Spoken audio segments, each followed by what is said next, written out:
अस्सलामुअलैकुम, welcome back with another video. आज की इस वीडियो में मैं आपको बताऊंगी कि आप अपने मटर फ्रेश और ग्रीन कैसे रख सकते हैं। ठीक है ना, बिल्कुल हार्ड होंगे और ना उनका टेक्सचर ख़राब होगा। जैसे मटर आप फ्रीज़ करेंगे वैसे के वैसे आप पाएंगे कि जैसे आज ही आपने मटर पील किए हैं। ठीक है, सबसे पहले आपको इसके लिए क्या करना है कि सिंपल टैप वाटर ले लेना है, उसको बॉयल कर लेना है। बॉयल होने के बाद उसको आपने उतार के उसमें अपने मटर डाल देने हैं। जो मटर आपने अभी अभी पील किए हैं या फ्रीज़ किए हुए हैं तो वो मटर इसमें डाल देने हैं। ठीक है, इसके बाद मैं आपको बताती हूँ कि आपने कौन से 2 इंग्रेडिएंट्स इसमें डालने हैं जिससे आपके मटरों का बिल्कुल ना कलर जाएगा और ना ही आपके मटर बाद में पकाने में सख्त होंगे।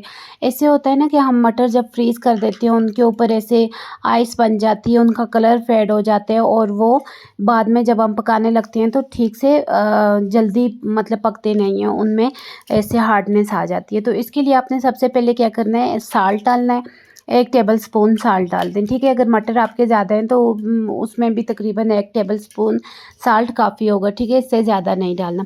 और जो हमारा दूसरा इंग्रेडिएंट्स है ना वो विनेगर, सिरका जो होता है, आम वाइट सिरका जो होता है वो सिरका डाल देना। तकरीबन 1 टेबल स्पून डाल दें। अगर मटर ज़्यादा भी हैं तो वो ज़्यादा सिरका भी डालने की ज़रूरत नहीं है, 1 टेबल स्पून काफ़ी है। 1 टेबल स्पून नमक और 1 टेबल स्पून साल्ट डाल देना। ठीक है, इनको मिक्स करके थोड़ी देर रख देना है कि जब तक पानी ठंडा हो जाए। अभी पानी गर्म था, ये देखें तो इसमें भाप बन गई है, तो मैं थोड़ी देर छोड़ दूँगी इसको ठंडा होने के लिए। तो जब ये ठंडा हो जाएगा ना तो इसको आपने खोल के तो जो ये साल्ट और विनेगर वाला पानी था ना इसको ड्रेन कर देना है, इसके ऊपर से बिल्कुल पानी गिरा देना है। इस तरह करके तो ये जो मटर है ना इसमें बॉक्स में डाल के आप फ्रीज़ कर दें तो देखने महीनों तक आपके मटर फ्रेश और एकदम ताज़ा रहेंगे। Thanks you for watching. अगर आपको मेरी वीडियो अच्छी लगी है तो like, subscribe and share my YouTube channel.